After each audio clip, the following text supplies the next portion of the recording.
Donc, je me présente, je m'appelle Lauriane Bell. Je suis conseillère en production animale et végétale depuis bientôt presque 5 ans auprès d'Agri-Solutions dans la belle région du Saguenay-Lac-Saint-Jean. Donc, on est un concessionnaire Purina ainsi que dépositaire pour Synagri, Somica et NatureSorb. Alors, on vient offrir vraiment la majorité des intrants que les producteurs ont besoin dans leur entreprise. Mon rôle, plus précisément, envers les producteurs laitiers, en fait, c'est que je viens vraiment les guider au niveau de leur production laitière, au niveau de l'alimentation.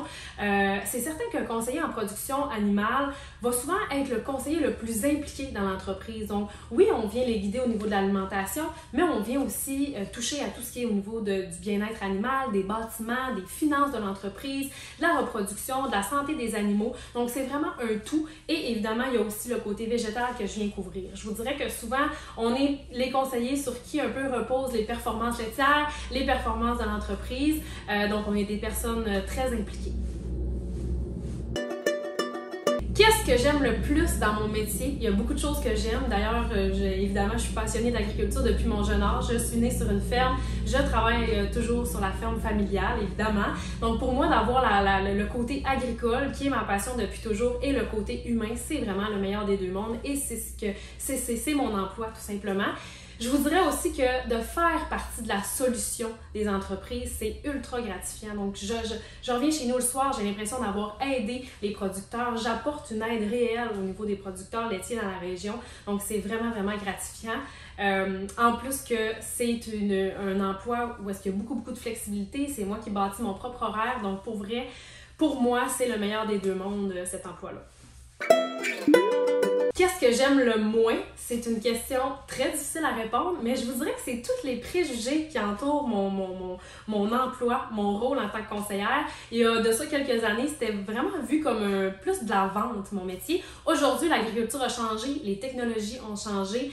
On est considéré un petit peu plus vraiment comme une aide réelle, mais il y a encore des gens qui nous associent beaucoup à la vente, puis c'est ce que j'aime le moins.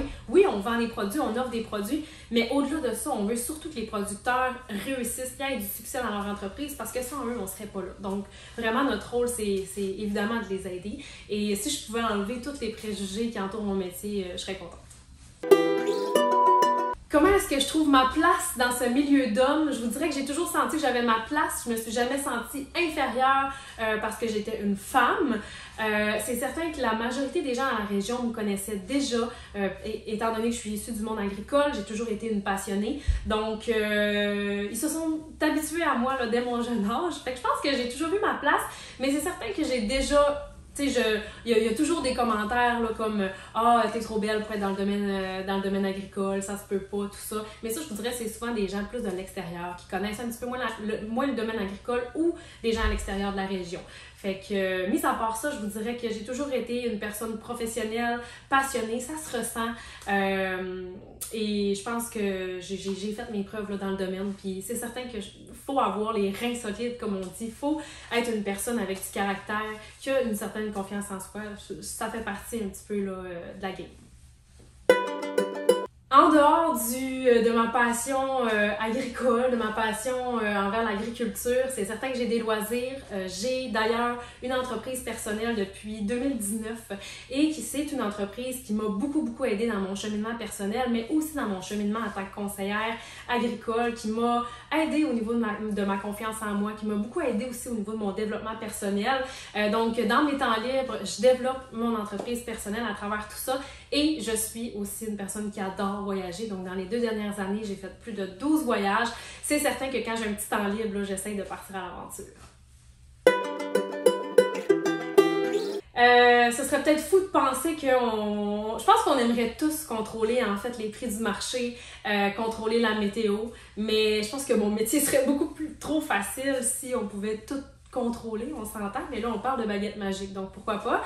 Mais je pense qu'une chose que j'aimerais réellement changer, qui pourrait peut-être être possible, c'est vraiment diminuer l'écart entre le consommateur et le producteur agricole, même que c'est une de mes missions. Puis je pense que en tant qu'intervenant dans le domaine agricole, même en tant que productrice agricole, c'est notre devoir d'informer, d'éduquer la population envers notre métier. On fait partie de la solution, on est la recette pour nourrir les gens, on nourrit le Québec. Et je pense que la population ne s'en rend pas nécessairement compte. De plus en plus, on a accès à de l'information avec les réseaux sociaux, avec l'Internet, tout ça. Mais il y a beaucoup de désinformation par rapport à notre métier.